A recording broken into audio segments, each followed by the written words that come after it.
Hello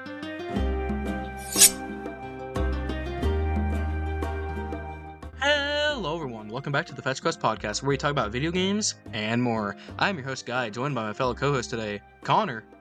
Hello! And Brewer. Hey everybody. Guys, I am so excited for this episode, you cannot believe. It's finally time for us to do our Xenoblade 1 video.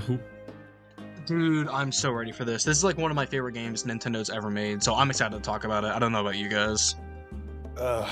Guys, do we have to do it today? I'm not feeling very well. Yes, we have to! What's up, Connor? Are you okay? I've just got like an absolute massive headache.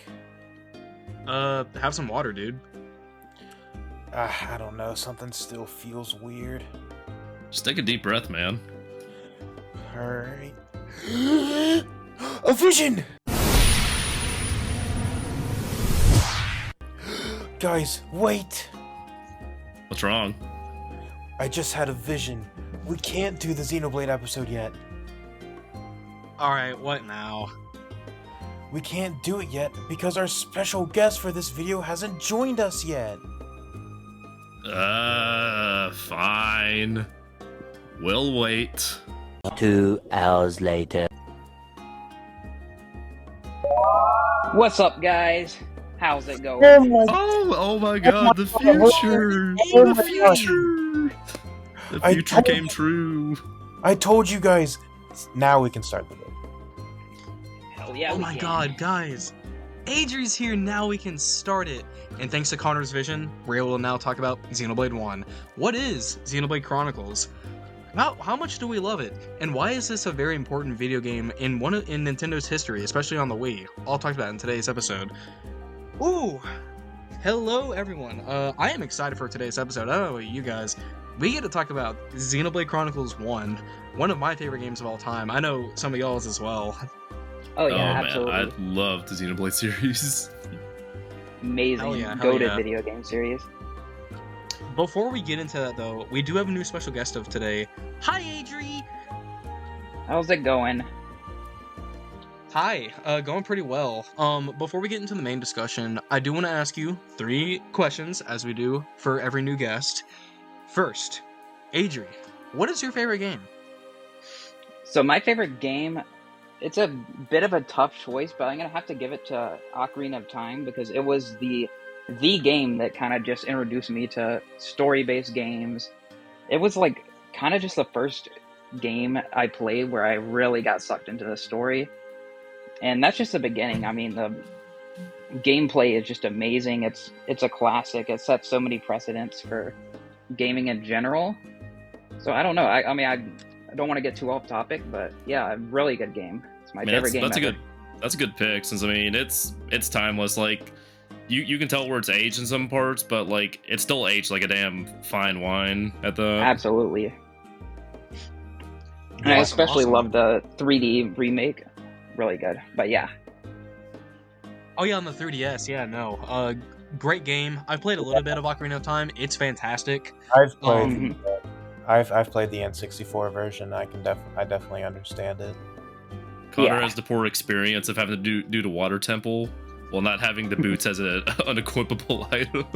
Oh, yeah. Motherfucker had to open that menu every time. Yeah, I play both versions. It ain't fun. Yeah, I was playing. I do have access to the 3DS version. I'm thinking of playing that sometime soon, though. Yeah, that's a good remake. Hell yeah. Now, with my second question, Adri, if there was a video game that you could play again for the first time over, what would it be and why? That's a good question. So I would go with Tears of the Kingdom, but that would be like, it'd just be like another Zelda game.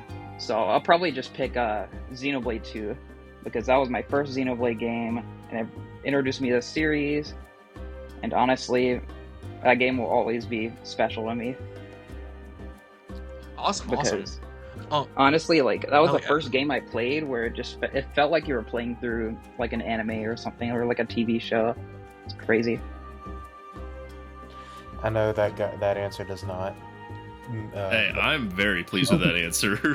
Guy may not be, but I am. No Because comment. Xenoblade 2 was my first Xenoblade game as well. Because I played 1 like after 2 when the definitive edition was released. No, yeah, of course. Hell yeah, no, that's a good pick. Even if y'all don't think so, I respect the opinions of our guest, of course. No, But with you that being don't. said, oh my god, oh my god. Hey, Xenoblade 2 will be for another. That's another episode in the future. Not for right now though. But, Do we have a vision of it, Connor? Yes, we do. Oh my god. Jesus. I definitely do. But for my third and final question, why do you play video games?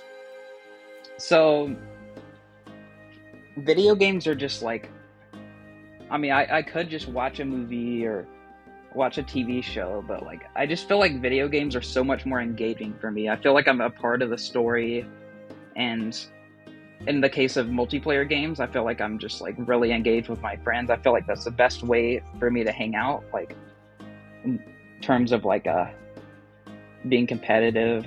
It's just like really easy. A really easy way for me to hang out with friends. It's an easy way to feel like I'm part of, you know, something that isn't real, but it's so easy for me to be immersed in the worlds in video games. It's much easier for me to be immersed than in a movie or a show or a book. Yeah, No, the I completely interactivity definitely It's does just- help. Yeah, I just really like engaging activities like that. I've always said this, that I think video games are the best way to tell a story, because if you take it down to its very basics, in a show or a movie, you have no stake in what's happening, you're just watching something unfold, but in video games, you actively have to make the choice to keep going, to see things play out. Everything that happens in the game is because of you. And I think that's like one of the best ways to immerse players, and that's a big reason why I play video games as well. Yeah, Yeah. I think video games they offer a lot of advantages too that can really add to a story. Then they can take advantages from like reading and just like from watching a movie that normally one has that the other doesn't. Yeah, exactly. Yeah, I like No, that exactly. there's multiple outcomes for what can happen based on your input, pretty much. Hence why video games are peak. But yeah, Yep. getting into that, thank you so much, Adri, for answering said questions and helping us get to know you better and the audience. You know Yeah, what? absolutely. It's no problem. You know what? You Hell guys yeah. know a game though that is all about getting immersed into the story and can like you know uses the art form of video games really well. That's right, Xenoblade 1. The Oh top. my god! Definitive edition. Oh my god. Yeah. But Yeah, no. Let's get into Xenoblade 1. Oh my god. I'm very excited to talk about this. Would you guys, one of you three, love to tell me what is Xenoblade Chronicles 1? You know what? I think I will gladly volunteer for that role. Xenoblade 1 is a massive JRPG by Monolith Soft. They've had a lot of games in the Xeno series, but this was the first one with the blade in it. When they started working with Nintendo, or more specifically, Nintendo started acting more as their publisher because they have a second party relationship. But Xenoblade Chronicles starts with just a massive world that's just, it grips you into it. It's very focused and amazing. Because it starts with these two massive titans, the Bionis and the Mechanis. They're fighting, and those two titans that are fighting and end up like killing each other in like literal like first couple minutes of the game. That's the world that you are gonna experience.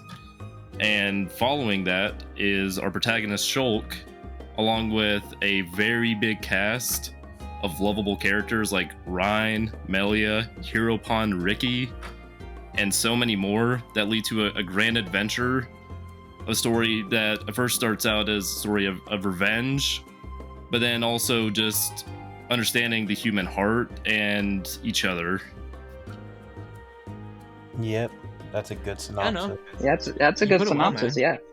Yeah, but beyond Yeah, just no, you the put it well. beyond just the story as well, there's the interactive elements that we're all in here for, which is fantastic combat, kind of taking inspiration from like World of Warcraft's, but also it's very unique with its positioning, its combat arts, its vision system, which we'll get into a little later. And then also just the massive world to explore, which was really, really impressive at the time, considering this game first came out on the Wii, which was like a potato compared to all the other consoles at the time. So the game was very technically impressive as All well. I'm saying is that Monolith Soft had to perform some sort of like dark eldritch magic to make Xenoblade Chronicles for the Wii. Dude, they always perform some Absolutely. dark eldritch magic. I don't know how the hell they put Xenoblade X on the Wii U, like a entirely seamless open world. Like that shit's crazy. Wow, Monolith Soft Yeah. is really something else. Xenoblade X. I wonder if only there was like a new version of it that we could all play, since the only version is on the Wii U. Man, even if in only fact, a the new definitive version of the edition. game was coming out soon. Oh man, Yeah. if only. It's like we had a vision of when this video would be released. We are actually recording this on January 2nd, 2023. Oh And my totally wow. god. And totally We not are. 1 week before Xenoblade X launches on the Switch. We're just profit. Yeah. But yeah, no, getting into like that technical marvel of Xenoblade 1, it is really, really impressive how Monolith Soft were able to make this ginormous JRPG and put it on the Wii. Now, I'm not gonna say the game looks the best. Everyone has memed on how the models kind of look like ass. But to be fair, for a game this of this scale, I don't mind it all too much because they put in so much effort into making sure that the game has a solid foundation with a good story and good combat. And not only that, but just like there's really no other game like it that existed at the time, at least on the Wii. Like I don't Yeah. know, like could y'all tell me like any other like 70-hour game that of like this scale that existed on the Wii? Because I cannot remember. I I think can't. probably maybe some of the Fire Emblem games, but there's not a lot. I know one. Super Mario Sluggers for the Nintendo Wii. Oh yeah, you're right. No, guys, you're forgetting Kirby's Epic Yarn. Yeah, I thought that was that on game Wii was U. fun. It's epic in the name. Oh my god. But yeah, no, in all seriousness though, with Xenoblade 1, especially just on the Wii, like, dude, it's amazing how, like, even though some of the character models look like they took a portrait and then they put it in a waffle iron, that it can still get you emotionally attached to those characters as much as they can. Like again, I did play the definitive edition where they don't look like melted waffles, but still, it's amazing what Monolith Soft pulled off. That, and also before we get into too much more of the game, I do want to say also what like fans pulled off as well. Because are any of you guys familiar with like Operation Rainfall, or what's Yes, it called again? I know entirely. Yes, I've about heard the about story, it. Yes. Yeah, because this game originally was like never gonna come to the West, even though like it already had like localization done for it. But like because of fan efforts, it along with a couple other games eventually released in the West. Okay, Yeah, Operation that's really Rainfall. sick Yeah. that it was never supposed to make it to the West, but it's now with Xenoblade 3 and its DLC and Xenoblade X Definitive Edition, it's just like a huge series at this point. And I just think it's really cool. It's wild. And it wouldn't have happened without this, which is like really crazy to think about in retrospect. Exactly. Multiple characters in Smash. All those games, especially games that have been nominated for Game of the Year as well, with Xenoblade 3. Yeah, exactly. But yeah, this is like where it all began. Like, if it wasn't for like this fan initiative to like try and get the games over to the West, then we wouldn't have seen. I don't think we would have seen, like Shulk and Smash, if I'm gonna be honest. which is Yeah. kind of crazy because, like, Yeah, to absolutely. me, at least, Shulk was my first introduction to Xenoblade Chronicles, like, ever, because, like, I first played as this guy who was, like, you know, he could switch between different arts and, like, change his stats and whatnot. I was like, okay, I've never seen him before in my life. What game is he from? Then I, like, Xenoblade Chronicles, I was like, okay, this looks interesting. And then I found out Xenoblade 1 Definitive Edition was coming to Switch, and it was, like, coming soon. And I was like, oh, shit, alright. Yeah. I might have to cop. Mhm. I mean, hey, you never know. There still could have been a different timeline where they added him in Smash, and that's when we got the games, because that's what they did for Fire Emblem originally with Melee. And then also, to this day, we still don't have Mother 3. So, sorry, Lucas. Whoops. That is true. Orphans don't Dude, get Smash- to be in America. Smash is just fucking weird, man. Like, don't forget, Roy is not a Fire Emblem character. He's a Smash original character. Yeah. That is true. Yeah. For those who don't know, just like a quick explanation. Roy's first appearance, like the character of Roy from Fire Emblem, quote unquote, his first appearance ever in a video game was actually in Super Smash Bros. Melee. They wanted him to be in Smash, but it was set to release before Fire Emblem: The Binding Blade. So yeah, they just released him in Smash before the game ever came out. So he is actually a Smash original character, which is really funny. It is really funny. But yeah, no. Getting on from like from Operation Skyfall, I want to talk about some of the combat and some of the story. I don't know about you guys. Ooh, Oh, yeah. Some of my favorite things about this game. Absolutely. I think I want to go into the story a little bit first, because some parts of the combat, especially the vision system, they're so much better because of the story as well, because how they both tie together. Yeah. Oh yeah, hence why I do want to bring up story as well first. Just the first little bit though. I don't want to go into full like spoiler territory because Yeah. experience this game for yourself, please. Yeah. Let's just go Absolutely. into Don't a get simple spoiled. plot synopsis. Oh yeah. Would anyone like to give like a plot synopsis of the first little bit of the game?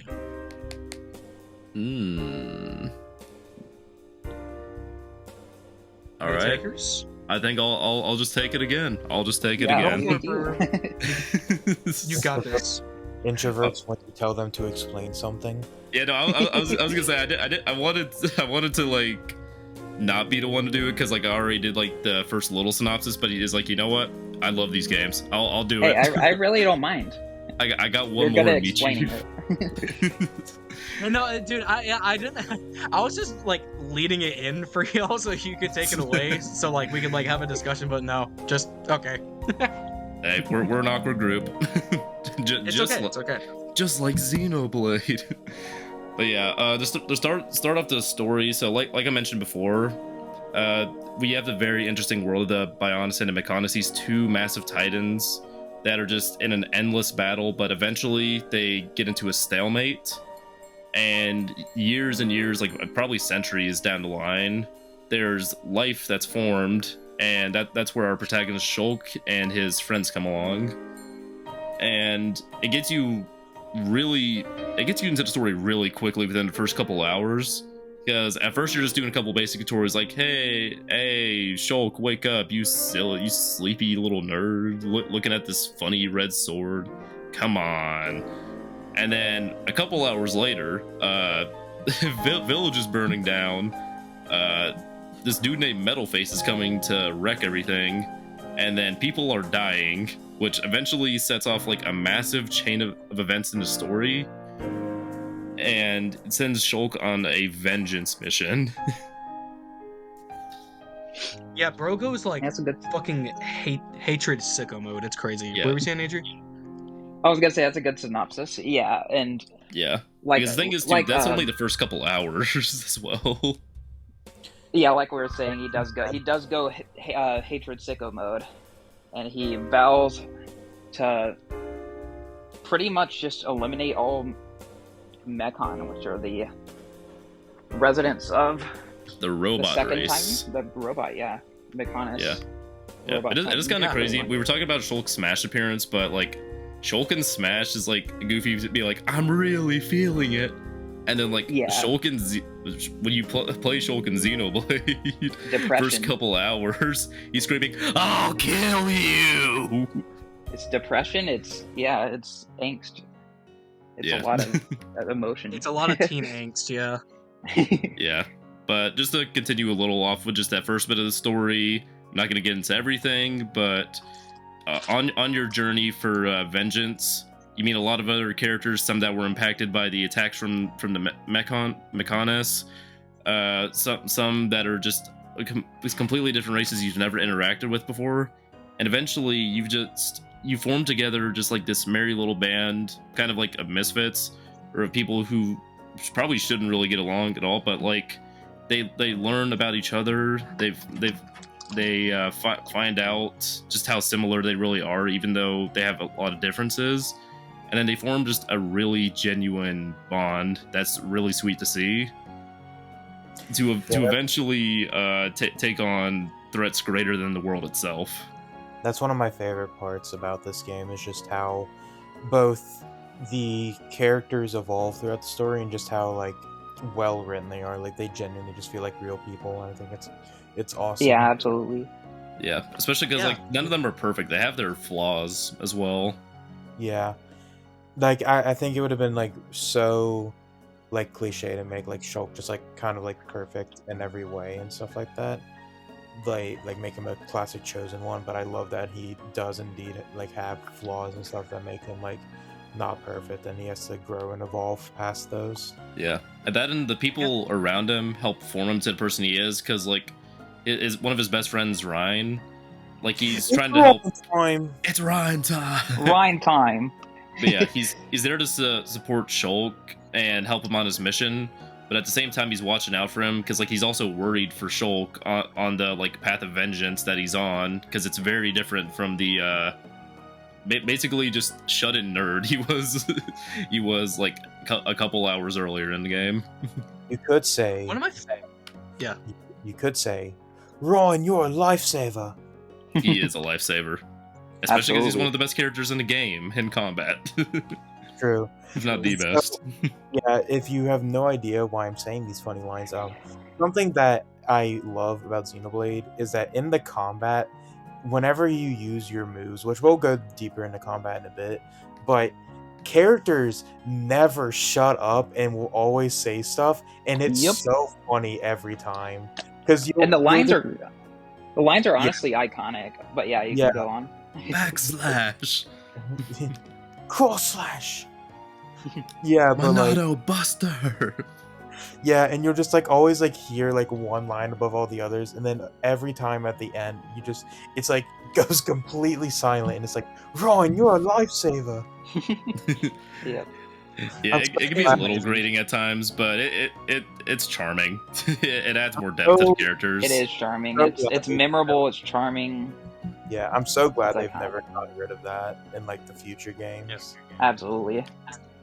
To add on to like the charm, I love this like with the characters as well.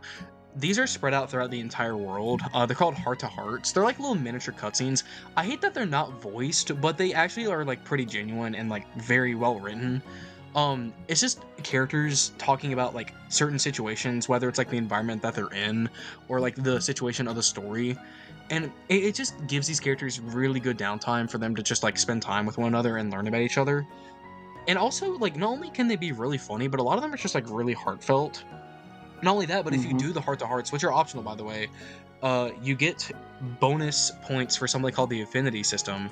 Basically, if your characters have the more affinity, or like the more prone they are to liking each other in combat, then they will actually get more buffs from fighting with each other, which is a really cool system that I like. That incentivizes you to like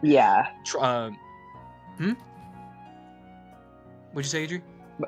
Oh yeah, I was just gonna say, I do really like the heart-to-hearts. I'm glad you pointed that out. If you didn't, I was going to, because like honestly, that helped me to kind of just relate to the characters better, and just like it's really good to be able to see how they interact with each other outside of just the main story. Yeah, I think they're really important for Xenoblade. Yeah, I think the mundane moments characters, like some of our favorite characters have, not just in Xenoblade, but like a lot of series, That's what helps like really ground them and make them more relatable and like make them feel human. Like even if it's just something as simple as like the gang goes out to get lunch, or they go out to the park to relax or something. Yeah, it that's just why helps you relate to them fillers. more than the cutscene of like, oh my god, we're gonna kill God. They're Yeah, that's going why to filler is make good our in moderation. Like when it's not like, 10 episodes of filler in a row. When it's just like one episode that just kind of like steps back from the story and just like builds Yeah. the characters a bit. Yeah. I, Well, I, I just think it's nice. It's I how think the hard thing the we hearts are. Kind were of. talking about at the beginning of the episode, like one of the advantages video games has, is like with all those filler arcs, like the advantage of a video game, and like in Xenoblade's case, if I want those filler arcs, I can do the 10 filler episodes in a row if I want to. But, if I'm more interested in the main story and what's going on with the Mechanis, I can focus on that and then go do the filler arc. Yeah, that's the cool thing about games is that if there's like sometimes like the mundane things will be left to the side quest, so it's like, oh, if you don't want to do this thing, then you can just ignore it entirely. And if you do want to do it, then good for you. You'll get some bonus items or XP. Yeah, that's the heart to heart system is something like I also really enjoy, because again, it helps like flesh out everything within the game. Something I think I've said in episodes before, but I love world building and stuff like that. So like these little heart to hearts will all like really help with like that too. So it's like just something I really appreciate. But as well as like the points you guys have said about like how it makes the cast feel more human and more relatable. Oh yeah, definitely. No, that's just something this game, you can tell, like, they put a lot of effort into making sure that everything felt authentic with its characters, because they have these heart-to-hearts spread out everywhere. There are dozens of them, and you can find, like, a lot of them in one area, and it's always worth just checking it out. Now, some of them will be locked behind story progression, because obviously you need to get some certain characters in your party before you can actually do the heart-to-hearts, but it's just taking like this little moment to just relax and just learn more about these characters is always so much fun to me, especially as someone who, like, I think character writing is one of the strongest things you can have in video game plots. It tickles my fancy.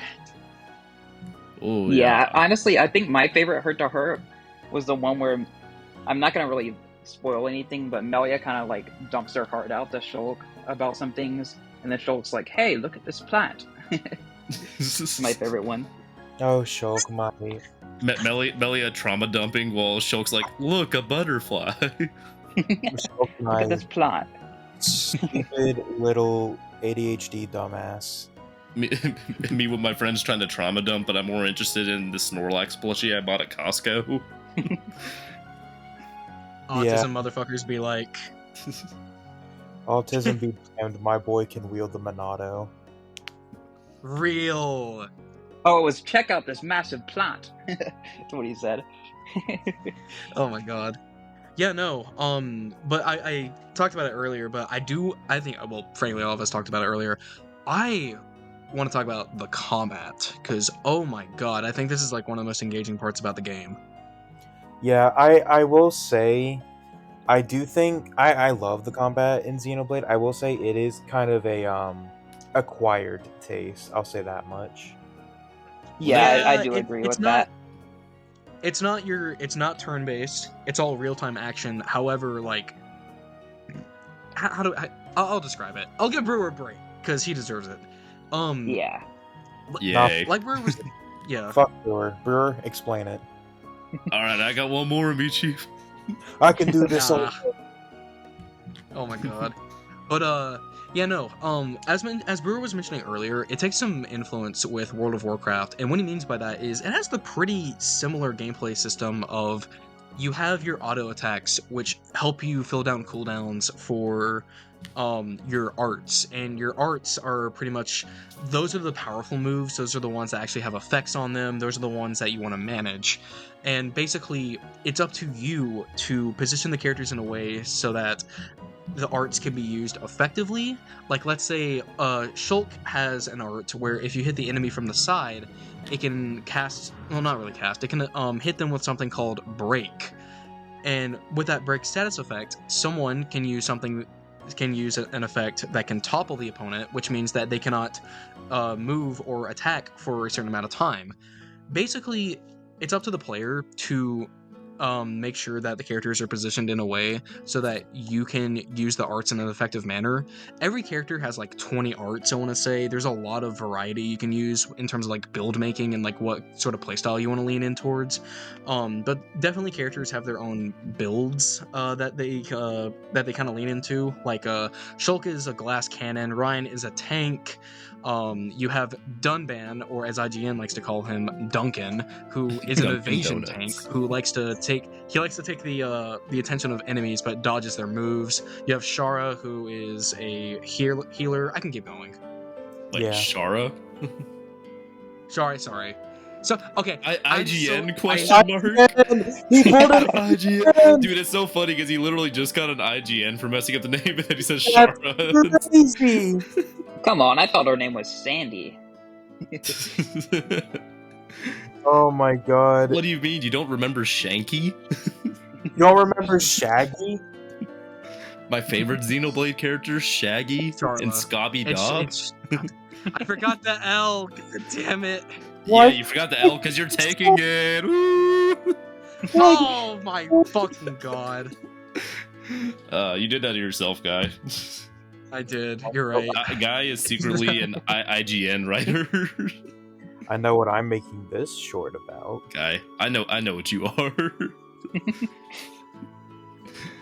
Oh my god. But yeah, no. The characters. I love how the characters have their own builds and stuff that they lean towards, but you can also customize them in different ways based off like your own playstyle. Personally, I played Shulk for most of the time with my time with Xenoblade 1, but that doesn't mean I didn't love like being a tank with Ryan or just like evading shit like a motherfucker with Dunban. Yeah, personally, I really liked using Melia because she just has a really unique kit with her summoning system where she summons spirits that like they'll give different buffs to your allies, but each of them have unique effects as well to the enemies.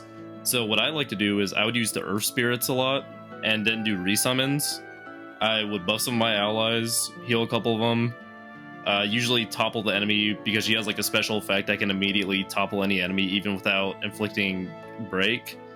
And then I would like spam the earth attack to like put poison on the enemies, and like, dude, poison Melia builds go crazy because with a bunch of debuffs, you can like kill so many of the super bosses while just standing around menacingly. Yeah, I definitely get that. The buffs with Melia are pretty fun. I think Ricky is pretty fun with his little chaotic shit he does. Hero Pun Ricky! Hero Pun Ricky is a chaotic good D&D character. Yeah, exactly. I definitely played mostly Shulk, although I did mess around with with Shala for a bit. Shala. Yeah, she's fun too. But yeah, I also mostly played Shulk. He's really straightforward. Yeah, I also That's what I like about yeah, Shulk. he's straightforward, but I do think he I like the whole Monado system like really makes him exciting. Yeah, exactly. exactly. Yeah, I will always have say him in with my this party. game compared to the other Xenoblade games, I think it is a lot easier to lean into just using the protagonist, because with the vision system, a lot of the visions are easily countered by just Monado arts, whereas if you don't have Shulk in the party, then you're gonna have to think of a way more roundabout method to counter the vision.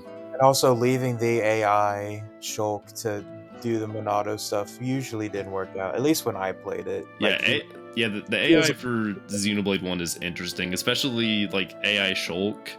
He's something. Yeah, but I agree. I do think that's a thing they've improved on in the future games, especially with like in the best example, like Xenoblade 3, where you can literally just like play any character with any build you want. Yeah, well, I think 3's AI is still pretty impressive considering they have 7 different characters on screen at once. True. One of them isn't controllable, the heroes, but still, it's absurd. Yeah, it'd be interesting to see the first game with like that many party members on the field at once. Like, Oh you know, yeah. The Wii would have exploded. Imagine topple locking with like Shulk, Dunband, and Ryan, while having like Ricky dancing in the corner and Charlotte just healing everybody, and then Melia is just spamming poison debuffs. That's so fun. And then It's like broken. character we can't mention for spoiler reasons, the community calls it Seven. Seven just going absolutely crazy on the enemy while that's happening.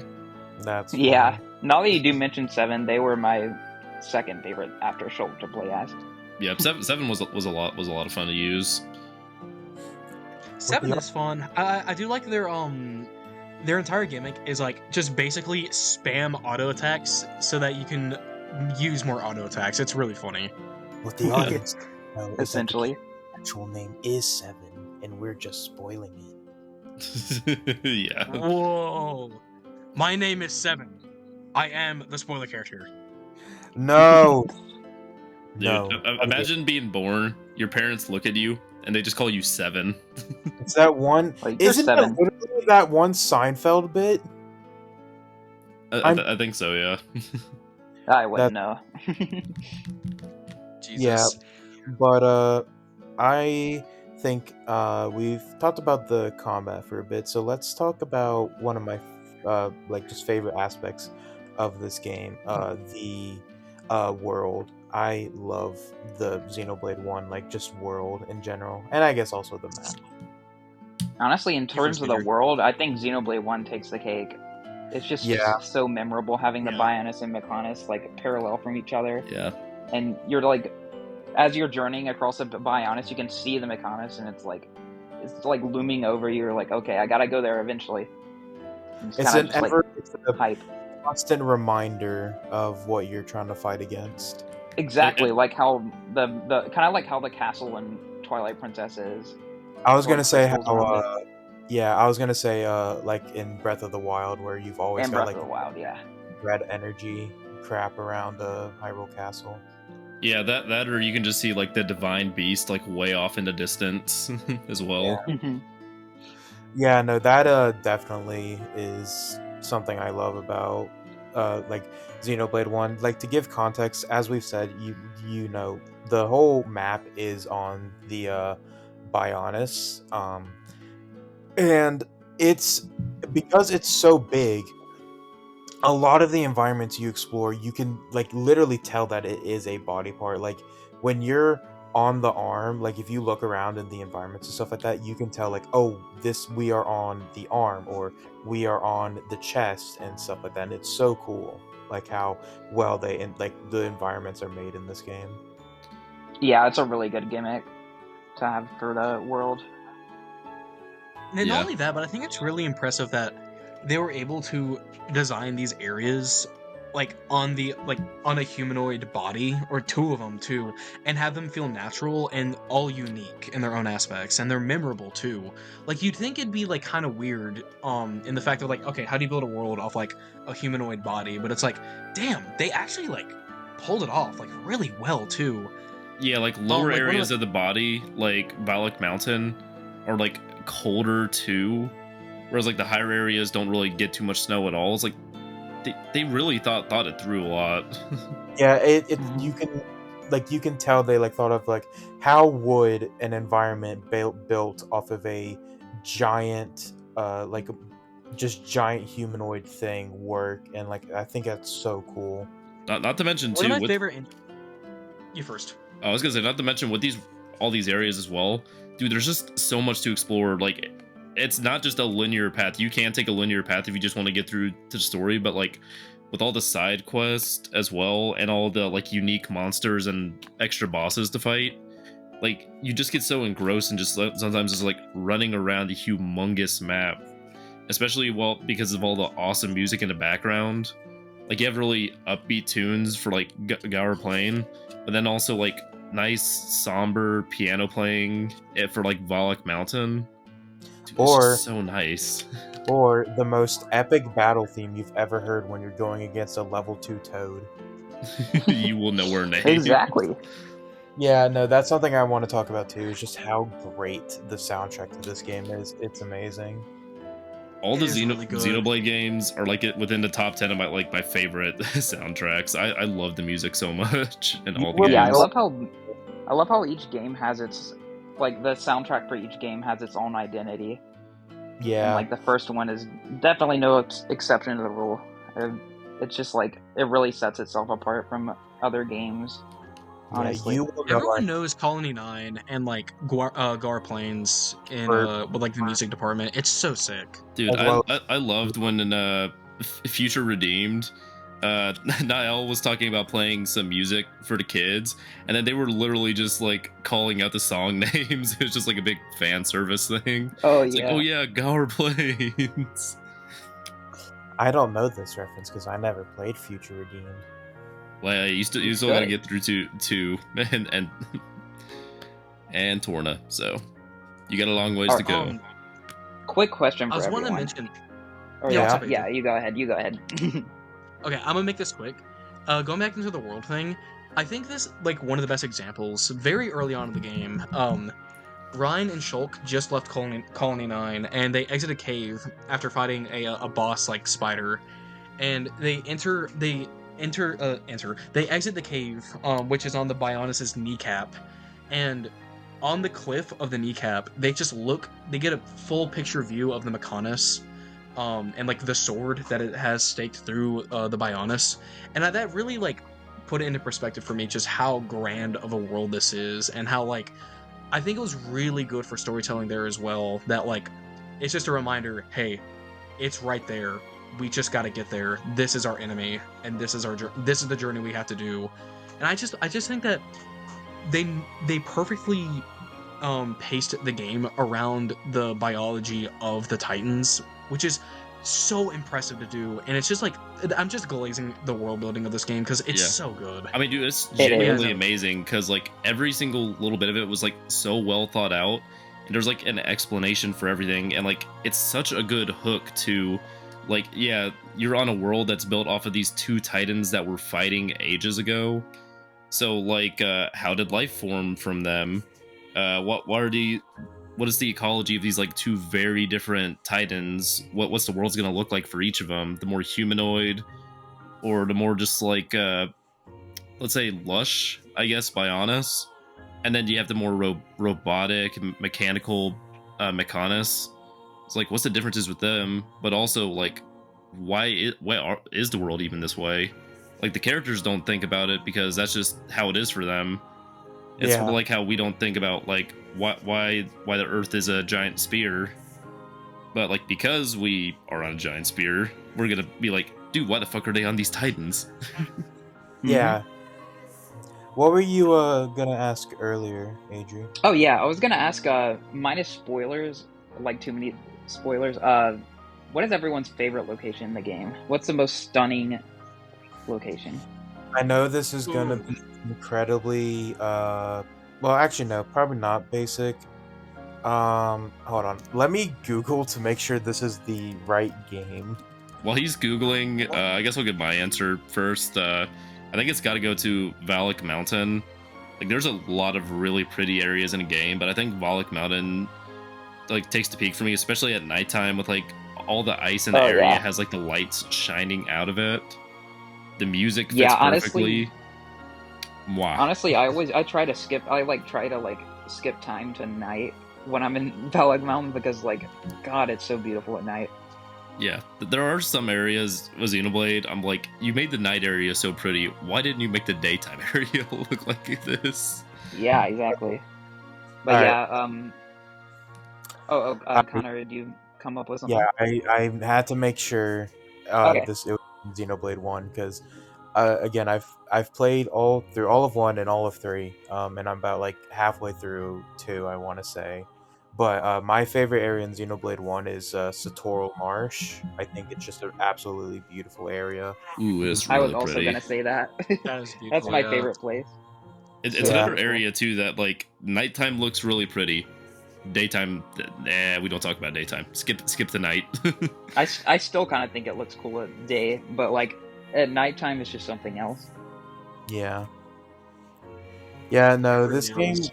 this game is really pretty. Like, of course, I only have played the definitive edition on Switch, but it's still really pretty, especially for Switch.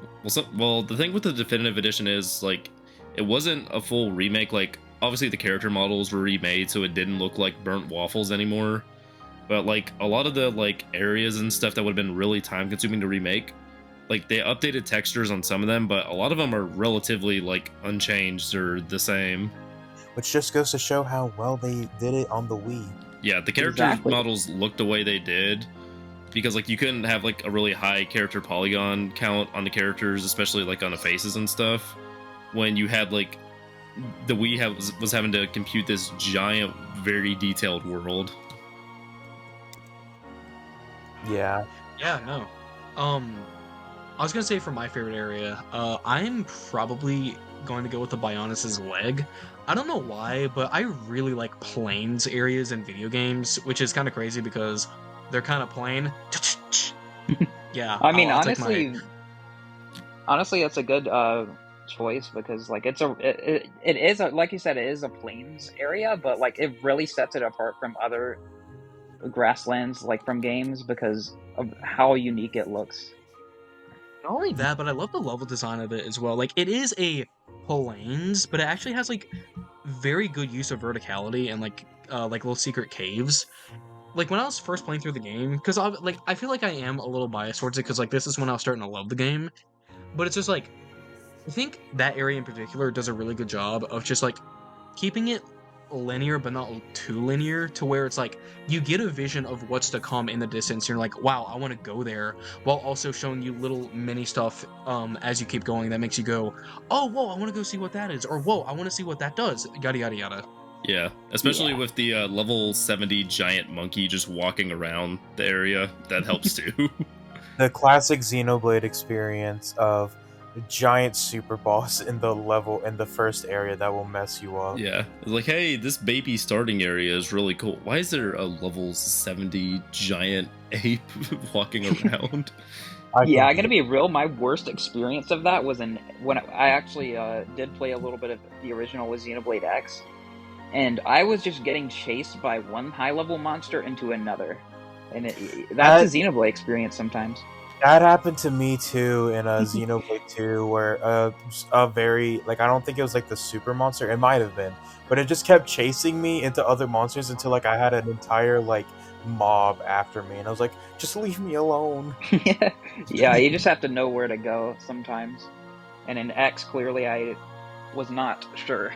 Yeah, well, I think the good thing about it too is, as funny as it is getting one shot into baby starting area, like it does give you good reason to come re-explore these areas. You aren't just going on a linear path. You'll come back. You'll maybe do some side quests for a bunch of characters that are around there. Get some items. You saw something in the distance. Boom, you got some new accessories to put on your characters. Boom, you found a really cool, unique monster to fight, and now you can hear. You will know our names again. There's just always a reason to explore. Yep. Yeah, no, completely. And something that I think really that we do need to talk about this game is like the story, and we are not going to talk about the story. We are simply just going to talk about why we love the story, because I am a firm believer that the best way to experience just any Xenoblade game is to just go in as blind as possible to the story. Oh yeah, Because like, definitely. Yeah, no, for sure. they are the story games like when of Nintendo, in my opinion.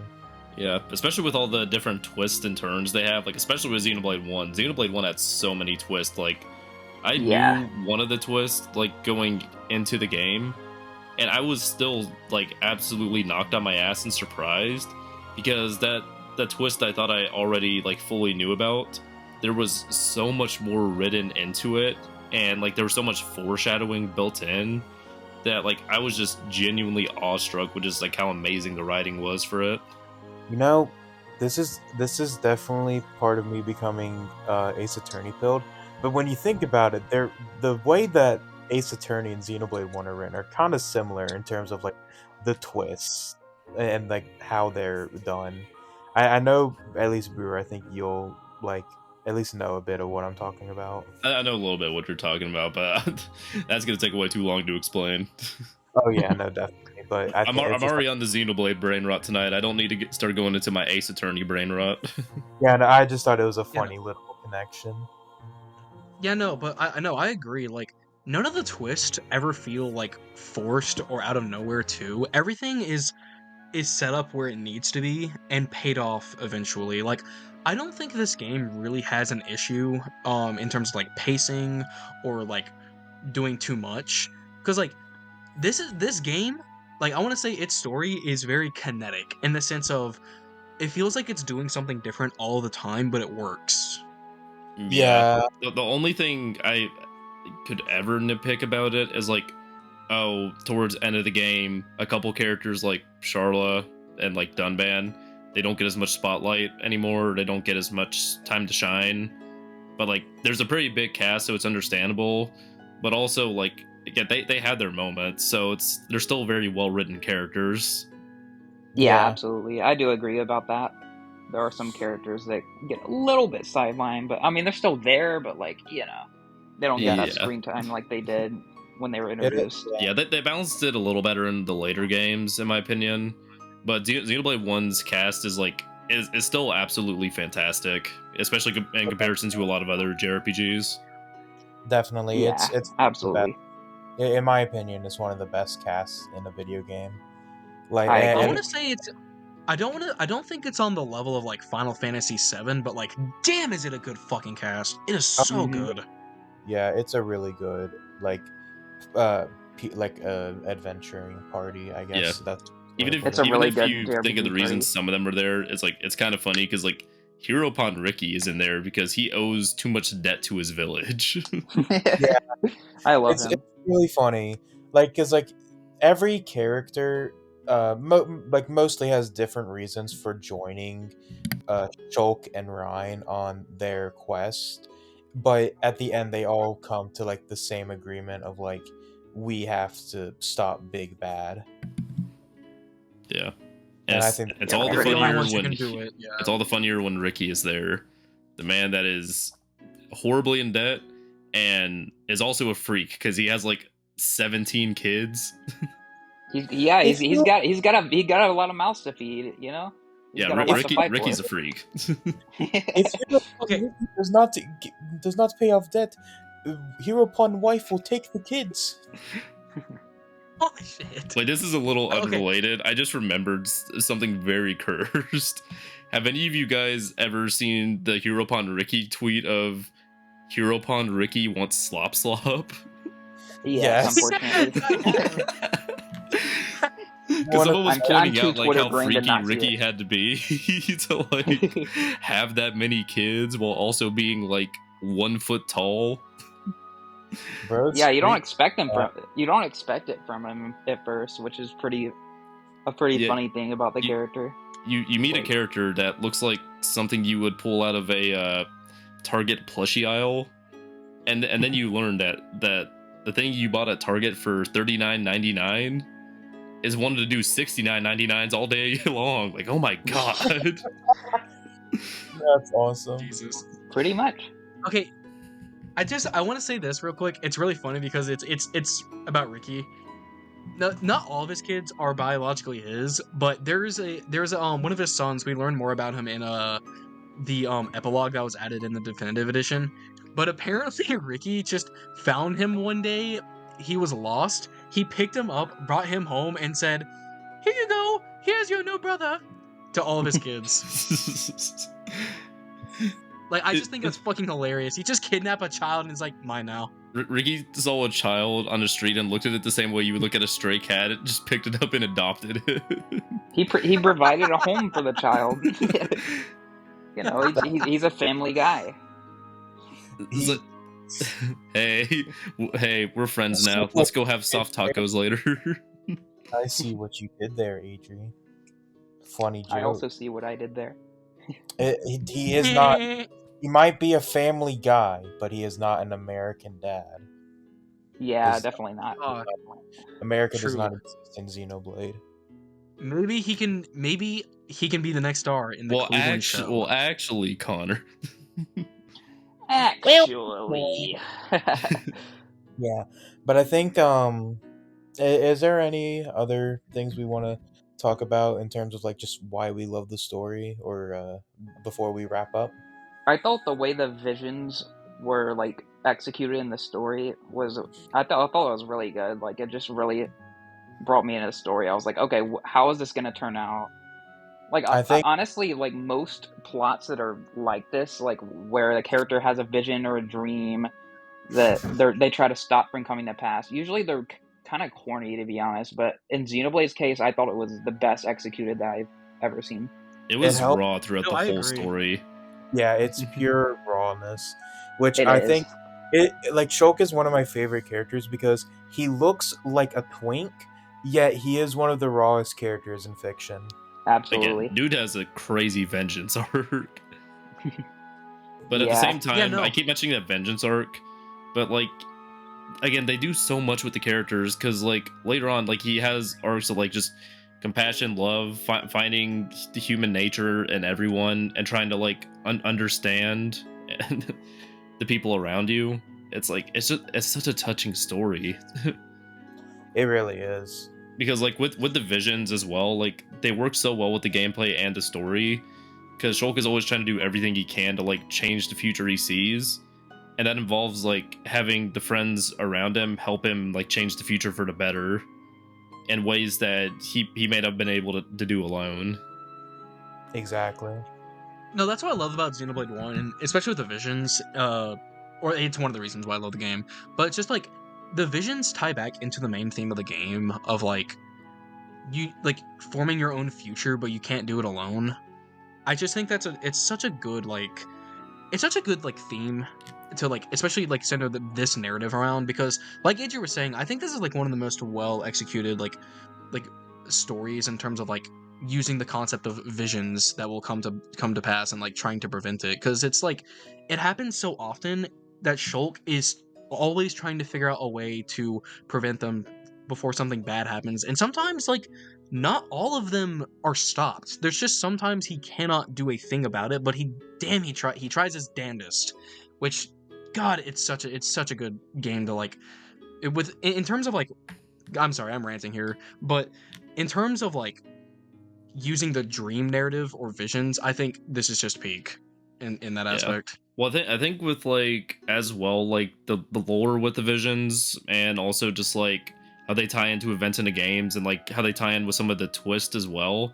The visions make for like a really good character driving arc for Shulk and the others, especially when you like find out more about how those visions actually work, what they actually are. They just make that much more of an impact when Shulk finally realizes the power he has as a person along with his friends. I know, power of friendship. We love to see it. Listen, But the power. I need to say this. The power of friendship is a good arc. People just hate fun. If it is written well, power of friendships are good tropes. Fuck you. I have to, sorry, If it's well written. I had to get fairy tale. That's why I said well written. Yeah, I'm saying that as someone who watched like a shit ton of fairy tale as a kid, but power of friendship. I've seen a lot of different things with that.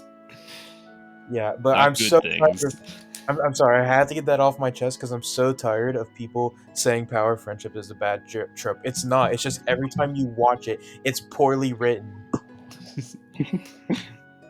I think I kind of agree with that. As long as they don't say it outright. Yeah. As long as they're like, we won with the power of friendship.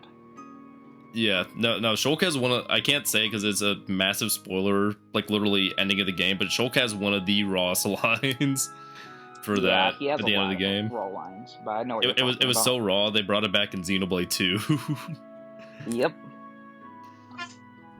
I know which one you're talking about, yeah. Oh, wait, did I tell you guys? Shulk is like my 5th favorite character in a video game. I think I you've don't told blame us you. before, but I don't think I you've think ever. I think you've mentioned that before.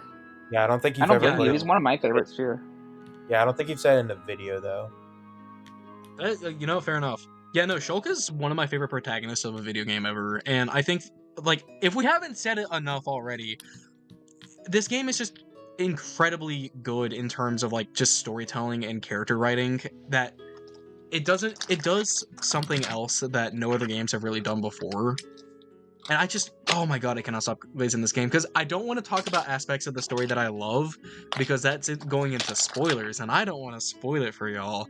But oh my god, if y'all are interested already in like just wanting a complete narrative about what it means to like be human and like a revenge story that is just so well written, please indulge yourself into Xenoblade Chronicles 1. Yeah, no, this game is awesome. And I guess we should move on to our closing thoughts now. I think so, yeah. Unless y'all got something else. I don't. Sure, I'm down. Let's Alright, go. 5 I more think I have the hours. least What were you gonna say, guy? I think I have the least I think I have the least to say on closing thoughts, so I don't mind going first. Xenoblade Chronicles 1 is one of my favorite video games of all time. I think this is one of the greatest RPGs to grace my being. But yeah, no, I think that Nintendo did an excellent job. Well, Monolith Soft, sorry. Nintendo's the publisher. I think that they did an excellent job of just world building, storytelling, gameplay, all not really on their first go, but like for a first in their new series, I think they did an excellent job on this. This game isn't perfect. It does have its rough edges because this game is old. It's even with the definitive edition, you can still see like where a few cracks are. The game's not perfect, but I think that you can overlook a lot of things in this game and understand why people glaze it all to hell and back, and why Shulk should be in Smash Brothers, because he's goated as fuck, and he's one of the best characters ever written, and he's played in one of the best video game narratives that I have ever experienced. And if I haven't, sold you already, I'm sorry, but you should just play it. It's so good. It's on Switch. It's on mono consoles right now for Nintendo. It's not on any other system, unfortunately, but I do highly recommend this game if you just love good storytelling or RPGs. Oh yeah, absolutely fantastic. Yeah, it's such an amazing game. I guess I'll go next because I feel like I have a little less to say as well. But I really love Xenoblade 1. It is a game that I think is as close to it's a modern, it's not really modern, but it is definitely a masterpiece of a game. I think everything that it tries to do, it executes it like perfectly. And I really don't have like a single substantial like flaw. Like I have a few nitpicks obviously, and I think there are some stuff that are like again haven't aged the best, but I think it's just all around such a great game. And I will say I this is the first Xenoblade game I ever played, and I have played through 3 and I'm playing through 2, but I do have something really funny about Xenoblade, and I have just come to refer it to as the Xenoblade curse, because for some god-forsaken reason, every time I play these games, I always will get to like either like I'll get to a point and then out of nowhere I'll just like drop it for no reason, and I don't know why, because I get it, like I'm interested in these stories and in these characters, but I always drop it, and then like a year later I go back and I finish them, and it always turns out like I was like a few hours away from beating it, and it it's crazy. It's with just a lot of very long games for you, especially like with Elden Ring taking you 2 years to beat. Hey, that was a different scenario. I don't care how terrible a boss you think Fire Giant is. That is not a reason to quit the game for 2 years. Listen, Listen, listen. Honestly, ADHD, the fire giant's where I stopped too. thank you. I'm just gonna say that's a skill issue. All I'll say is Well, it's a that long story. he really fucking sucks, and I hate having it. But like that's what happens like it happened with Xenoblade 3. I got like maybe like 3 or 4 hours away from beating it, and then I stopped playing. And it happened with Xenoblade 1. and like every time it's taking a year, and it's happening with Xenoblade 2 right now, and I hate it. When Xenoblade 4 comes out, I need them to have like a Connor mode where like whenever he starts to lose interest in a game or he drops it for like a week, the game will start like keep constantly pestering him with text to start it up again. But then while he's playing it to keep him like focused, they'll just like put a bunch of things on screen to keep him interested, like Family Guy funny clips, and then like Subway butterflies. Just give me Subway Surfers gameplay and I'll be fine. Yeah, Subway Surfers and Family Guy funny clips. Exactly. That'll for do Connor. For Connor. True. So true. So it doesn't take him 4 years to beat it. Yeah, but I will say, even though I did take a year away from this game, I admittedly beaten it, I still think this is one of the best games I've ever played.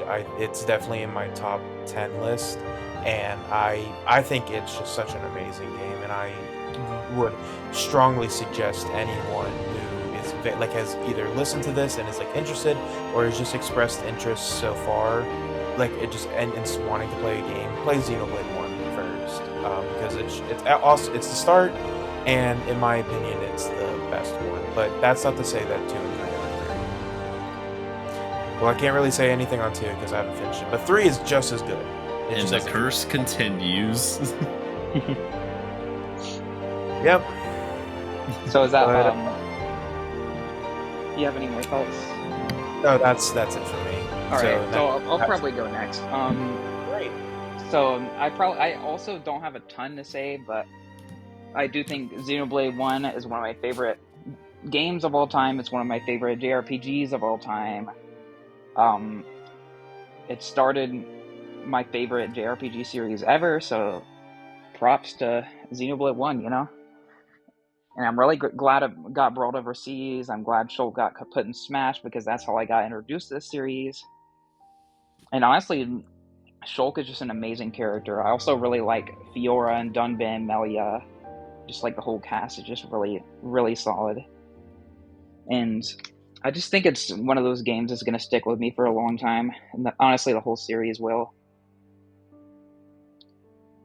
Oh yeah, definitely. Yeah, I think that's all my thoughts. It's just an amazing game. Yeah, sometimes that was my Xenoblade 1 glaze session.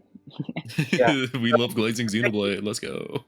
You can't tell if you're taking anything away from this video. It's an amazing game. You should play it. It's a good introduction to the series. You should play it. You should play it. They got Freaky Pond Ricky, who has 17 children. Yeah, exactly. Struggling father Ricky. In debt to everyone in the village by 30 grand, Ricky. I guess that is that all you wanted to say, Adri? Yeah, that's pretty much everything. Just like thank y'all for letting me be a part of this podcast today. Oh no, thank you for joining. We're happy to have you. It's been fun. Yeah, no, don't. Yeah, no, exactly. Like, thank you so much for joining, and we, at least we hope you'll join us for a potential Xenoblade 2 episode when I. Oh, I absolutely would be down. Yeah, I mean that's the game that has the person Adri canonically married. So. Oh yeah, yeah, true. For those who don't know, Adri is married to Pyra from Xenoblade 2. I will not elaborate any further on this. Yeah, it defies logic and canon, but go check her Twitter if you're more curious. You will have an interesting experience with it. That's all I'm gonna say. Yeah. But if that's all, then Adri, is there anything else you want to add before we just end the video? Hey, I haven't done my closing thoughts. Oh, I thought you did. Okay, sorry. I heard. I was going to skip Brewer. Skip over Brewer. It continues. Adri, if you don't know, whenever we do these, I have a very bad habit of skipping over Brewer. Oh no. He has no object permanence when it comes to me. I literally don't. Dude, I feel like if I played Peekaboo with Connor the next time I saw him in person, I'd put my hands up and he'd be like, "Where'd Brewer go?" I could see it, honestly. Yeah. Oh my god. Yeah, I'll just say my closing thoughts as quickly as I can, and I'm saying as I can. But Xenoblade 1 is just an absolutely phenomenal game. It is just a 10 out of 10 masterpiece in my eyes. Like, it has flaws, but its highs are so high that I just cannot see anything wrong with the game. It has an amazing world that gets you hooked into the game from the moment you start it up. It has amazing characters that make you really appreciate the world they're in. The combat is absolutely fantastic. There's a lot to learn with it. There's a lot of just intricacy with it, a lot to play around with and change around. So you can have a lot of different strategies. And man, oh man, like that story, it just really pulls you by the heart as well. There's times where you'll like feel the same rage Shulk has. There's times where you'll feel sadness and then also just be genuinely happy with the characters. And once you get to like the end, it's just like you're hit with a cannonball of emotions for just the like absolute like voyage you've just been on with the game. It's just there. I have so many words for the game, but all I can just say is just masterpiece because that's just what it is. And I think it's just so amazing like how much attention the game has gotten now, and especially with the Xeno series in general, from like Monolith Soft like struggling with Xenogears and Xenosaga, which affected a lot of their development of Xenoblade 1. Like Shulk, they tried to make Shulk as likable as possible because they were really worried with how the Xenosaga games performed. But seeing now that like they have characters in Smash, like one of their games got nominated for Game of the Year, seeing how they went from barely being able to get the games out in the West to having the series where it is now, it's just absolutely amazing. Yeah, I completely agree. I Oh, agree yeah. too.